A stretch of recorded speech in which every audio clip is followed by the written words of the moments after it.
Koi herpes virus is known as carp interstitial nephritis gill necrosis virus. It caused by dsDNA virus saprinid herpes virus 3, CHV3. This virus affect ornamental fish, especially in common carp Cyprinus carpio and koi carp Cyprinus rubrofuscus. Besides that, it can affect all ages from fry to adult and can kill even market-size food fish and high-value koi carp. Infected koi fish may die within the first 24 to 48 hours of exposure, resulting 80 to 100% mortality. Koi herpes virus affect wide range of species, but mostly infect ornamental variety of common carp and all its varieties, for example ghost koi carp, leather carp, crucian carp and goldfish.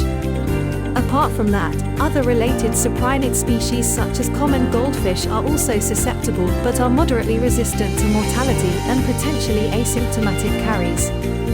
This virus has been spread worldwide and across the continent.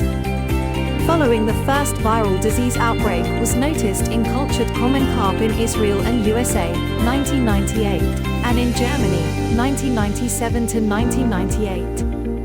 Since then, outbreak of KHV are being regularly reported from Europe, South Africa, USA, and Asia. Meanwhile, in 2005 Malaysia was first detected with KHV in imported koi broodstocks. The mode of transmission of KHV is horizontal. Horizontal transmission of KHV could occur either by direct contact between fish. Horizontal transmission in natural ponds seems accentuated in hotspots of carp breeding behavior and mating. Several potential vectors could be involved in the indirect transmission of KHV, including fish droppings, plankton, and sediments. Signs of disease are mass mortalities with many dead and moribund fish floating at the surface. Besides that, uncoordinated movement and erratic swimming with gasping in shallow water. Moreover, the fish may show loss of appetite with sign of hyperactivity. Gross pathology signs are pale patches or blisters on the skin.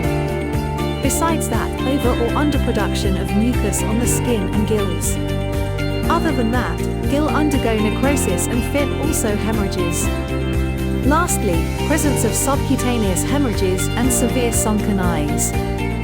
Diagnosis of KHV in clinically affected fish can be achieved by several methods.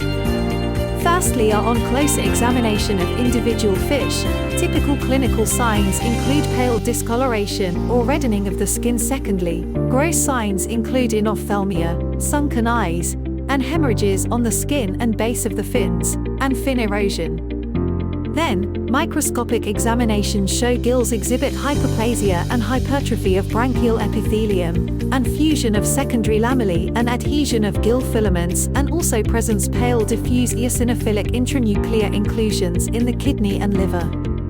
Other than that, clinically affected fish can be achieved by virus isolation in cell culture using koi fin, KF1. Lastly, the most reliable method for confirmatory identification of a CPE is by PCR, followed by sequence analysis of the PCR product.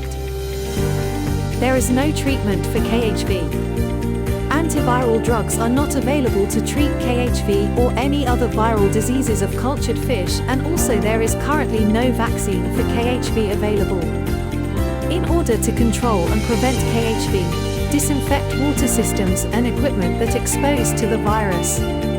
Then fish should be purchased from known and reputable sources. Lastly, new animals should be quarantined for at least 6 weeks prior to joining the larger population, because virus permissible temperatures at 16 to 28 degrees Celsius, with higher temperatures are better.